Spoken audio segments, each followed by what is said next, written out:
Hi everyone, it's Muriel, and I'm here today to show you a card that I created from a tutorial I watched over on the G45 website.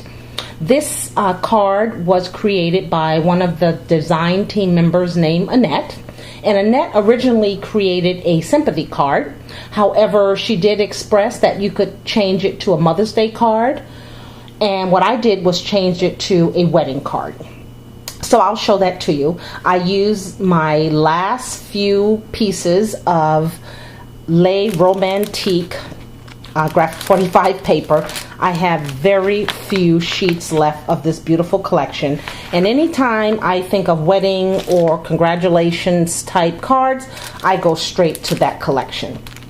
So now this first card you've seen before. I created this wedding card for a friend that is getting married in July. So I've had this for over a month now already created, and you can see again straight from Le Romantique collection. Just beautiful, beautiful, beautiful card, and it is on the corrugated card.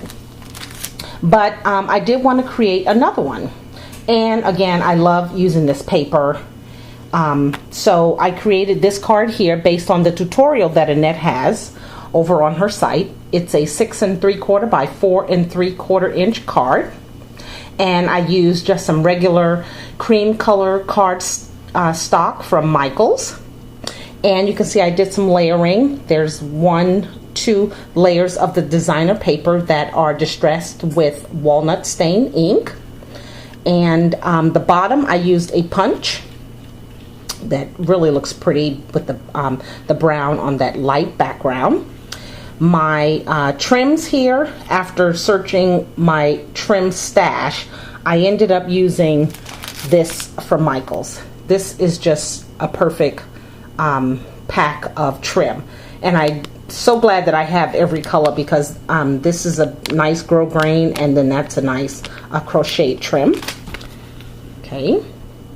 I fussy cut one of the butterflies and just used some pearl trim, and the rest of it I laid here on top of the card, along with 3 buttons from my stash, one of which is a flatback pearl.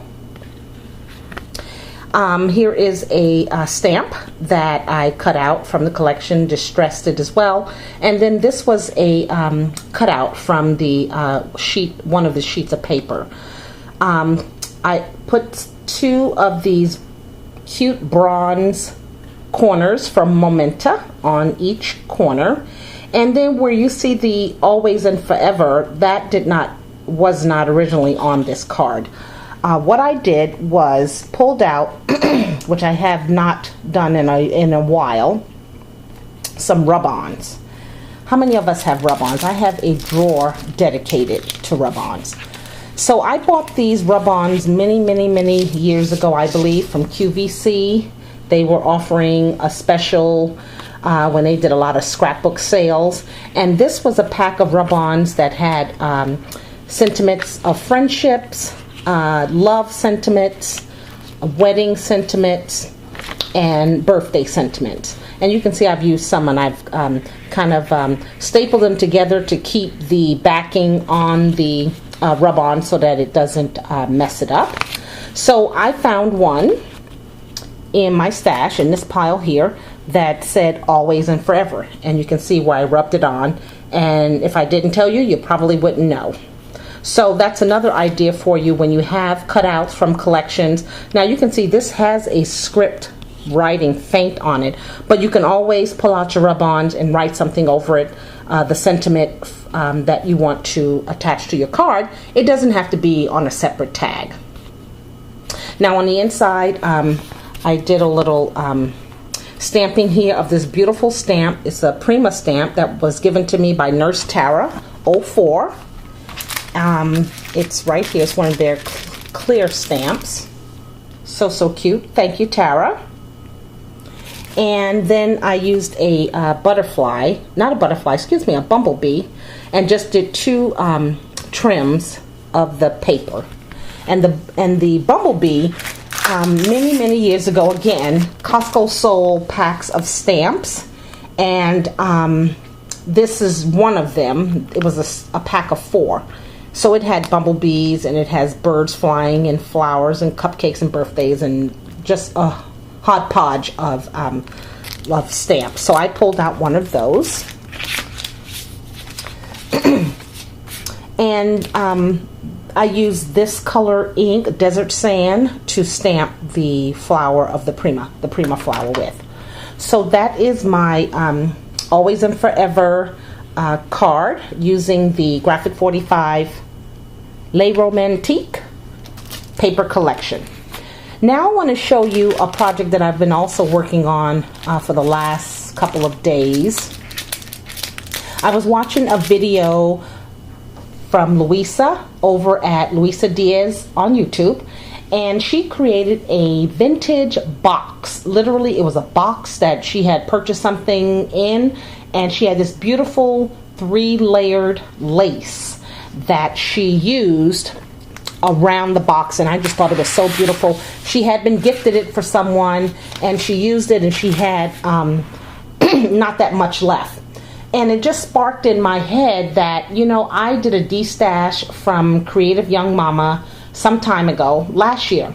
She has sent to me, well, the de-stash was of a bunch of lace that she had scored on. So I'll show you. I've used a lot of it, but it was this white, and this is pretty wide. It was this peach, and it's a little smaller, but still it's pretty wide too. And then this cream. And this is just the 3. I still have 2 more in the UPS box. I mean, it was a lot. So thank you so much. This was a great de-stash from Creative Young Mama. So then I had it for so long, I didn't know what to do with it.